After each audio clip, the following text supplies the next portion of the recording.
Hi, I'm Tony Russo, and this is In Case You Missed It from Kates-Boylston for the week ending Friday, May 9th, 2025. Got a ton of great stuff coming up for you in this episode.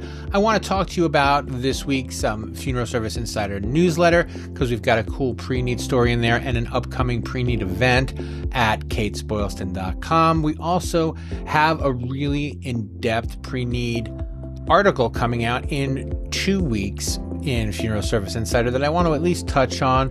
And of course, we want to go over earnings from the last couple weeks. All of the big companies have reported their earnings, and there was one interesting Preneed thing that I wanted to talk about. So this is going to be a Preneed heavy episode, but there are a lot of other cool news stories that I just want to touch on. But before we get into all that, let's listen to this message from our sponsor, Matthews International.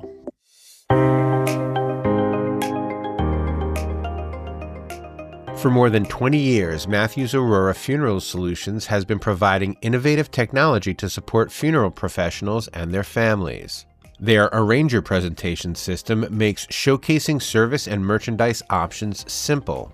Family Connections technology enables families to participate in arrangement planning from the comfort of home.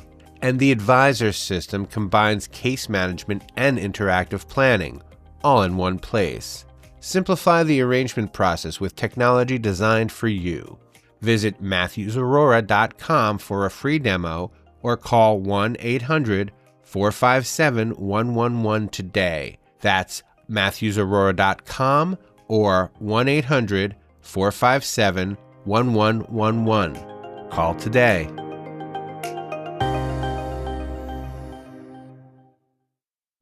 First up, I want to talk about our upcoming virtual Preneed event. It is Wednesday on May 14th. And the reason that I want to talk to you about it is because in this upcoming Funeral Service Insider newsletter, I have an interview with Greg Norris, who is one of the presenters. And Greg is talking about using your time more wisely to generate leads. And it's a great story, and he's going to touch on several of those topics in his presentation on Wednesday. And of course, Spencer Larkin will also be joining us. He is the CEO and co-founder of Envision Strategic Partners. And one of the things that is interesting about that is he's featured in an article written by Steve Lang covering the, let's say, ins and outs, the ups and downs of having a third-party Preneed company. That story will probably run on the 22nd of May, but I wanted to tease it here because you should jump onto this webinar if you're at all available. If you're not available, you can just sign up for it. And of course, we will send you an email with a link to the event. The recorded event. It's a recorded event so that you can watch it later. I'll be hosting. Looking forward to it. Spencer and Greg are always great interviews. And it's just going to be a good month for Preneed, and why not? Because it is May. So check out the links to all of those things in the show notes. So as I mentioned the last time we spoke, I was away during earnings season, which means all the juicy bits have already been picked over, but I did find some interesting things that I'd like to share with you that I haven't seen elsewhere. But I'm going to eat this elephant one bite at a time. The first part of the elephant is Preneed sales at SCI and Carriage. Both companies had the same answers to different questions, I guess might be the way to put it. Both are enthusiastic. The analysts are really worried about a tightening economy and how that is going to affect Preneed sales as a kind of a discretionary expenditure. Both companies say that, they feel confident they'll be able to continue to hit their numbers and that this kind of discretionary expenditure isn't as discretionary as it might sound to some people. And of course, before I get into it in depth, we have to remember the scale we are talking. And for reference, SCI missed its sales by 32 million, and Carriage beat its sales by 7.4 million. So, it's important to remember that Service Corporation International is a magnitude larger than Carriage, but they're having the same problems and applying the same solutions. So as I mentioned last year, I think, or maybe the year before, Carriage had implemented a new program with the hope of driving pre-need sales, and that program has been implemented, and it is driving pre-need sales. SCI, on the other hand, has a plan that they are trying to implement, and that is hindering their pre-need sales. Something else I would like to talk about is, in terms of general revenue, is the at-need sales or at-need revenue from both companies is up 4%, plus or minus on both sides. Carriage is up 4 and change, and SCI is up like 4.6%. Both companies attribute some of the increase to increased calls. Carriage is more interested in the flu. Carriage says that it's the flu season that made the miss from last time coming to help revenue this time, whereas SCI downplayed the flu and said that this was the diminishing pull forward effect. And if I can stop saying the phrase pull forward effect this year, it will make me so happy. At some point, COVID is just another cause of death, not just another cause of death. And certainly if you've lost someone for COVID, you don't think of that. But as far as a factor for deaths, it is time to put it in with a specific cause and stop attributing it as a completely separate cause of death when you're looking at your revenues. I mean, by now you should have a sense of what's coming up and down over quarters. So, for example, when Carriage said last quarter that their revenue was a little depressed because the pull forward effect is kind of over and the flu season hit late, and then this quarter said, hey, the revenue is up because of the flu season and COVID is no longer a real factor. That's not part of the regular death toll. That seems to make more sense to me. And again, talking about magnitude and talking about scale, it's something that Carriage might notice, and it's something that you might notice more in your funeral home, I guess, is kind of what I'm getting at. If you have a smaller funeral home, the pull forward effect might be negligible at this point, but certainly a delayed flu season is something that is going to have an effect on your business. Another interesting point is both companies said that revenue wasn't just up, but that memorialization revenue was up. And what I mean by that is for the average funeral, they are getting more money. SCI, for example, had a 6% increase year over year at just SCI Direct, but a 10% improvement in the average funeral price. SCI Direct is one of the places where they're working on doing better pre-need. So their pre-need game isn't even up yet, and their revenues are up. Not unimpressive. 6% is a lot, but more important than that is in that 6%, they are taking the time and making the effort to make sure that families are getting all of the options that they need. And families are making choices to spend more per funeral. And the same was true of Carriage in its quarterly earnings report. So, as I mentioned earlier, we've got the pre-need sales event coming up, which is something worth thinking about, but also finding ways to take the time when you've got a family across from you to make sure that they understand all of their options.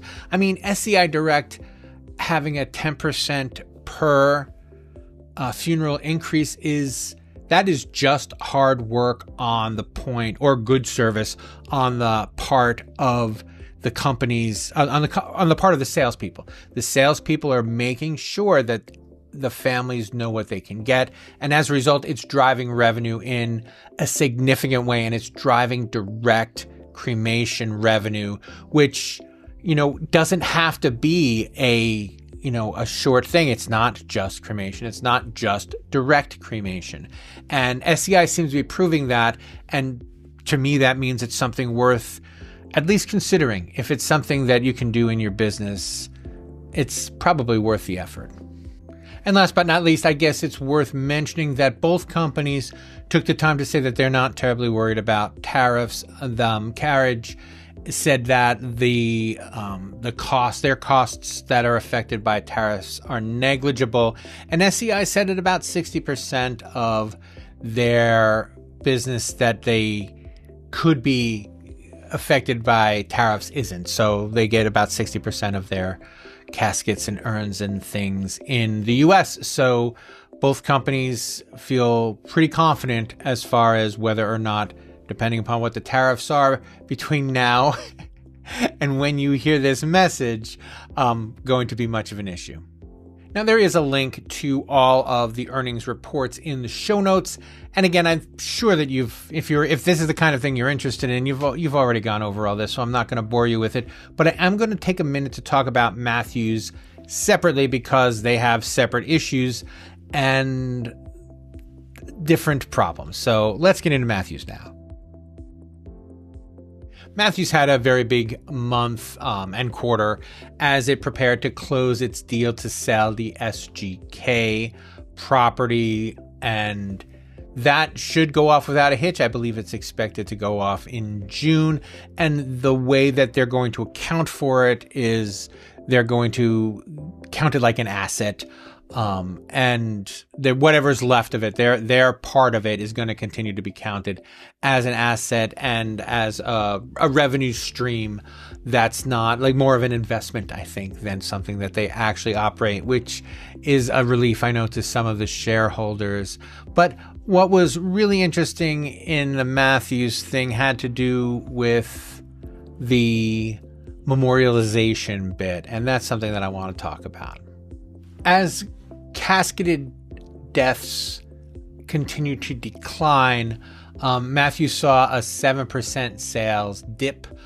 They attributed that mostly to, especially year over year, mostly to large projects that didn't exist this year yet, and declines in bronze and granite sections where people are just not buying the same caskets and the same headstones and the same memorials that they were last year. And they've talked about this before. They had some really large sales last year, and those are the kind of things where someone comes along and like, pow, we're going to build this huge project. And they can't be kind of quantified by quarters, but they can be quantified by years. So when it comes to those kind of memorialization projects, they're really more interested, Matthews is, in a year over year rather than a quarter to quarter kind of grading of those sales. And of course, they did get rid of a cremation facility in the UK. We talked about that last time, and that missing revenue generator was also kind of at least partially, if not more than, accounted for in the lack of loss, I guess, is probably the best way to put it. And finally, the batteries. Probably worth mentioning that with the Tesla suit over, Matthews is going very, very, very hard as far as trying to drum up more dry battery business. And they're doing very well. They have more than 100 million in quotes for mass production of this new kind of storage equipment that they have now that they're out from under that, the shadow of that suit. So as far as memorialization, they expect it to be stable through the year. To expect as much, maybe a little bit more, maybe a little bit less, but right around what they've been producing for the last couple years in memorialization. And, I guess maybe as the other companies kind of step up their memorialization game, that might be able to help Matthews as well. But there's a link again to all of these earnings calls and kind of the breakdowns in the show notes if you want to look at the numbers. this is really more of a shout out to a company that I'll probably do a story on, or someone will probably do a story on in the next few months. But the E.E. Pickle Funeral Home is about to celebrate its 100th anniversary. Super cool.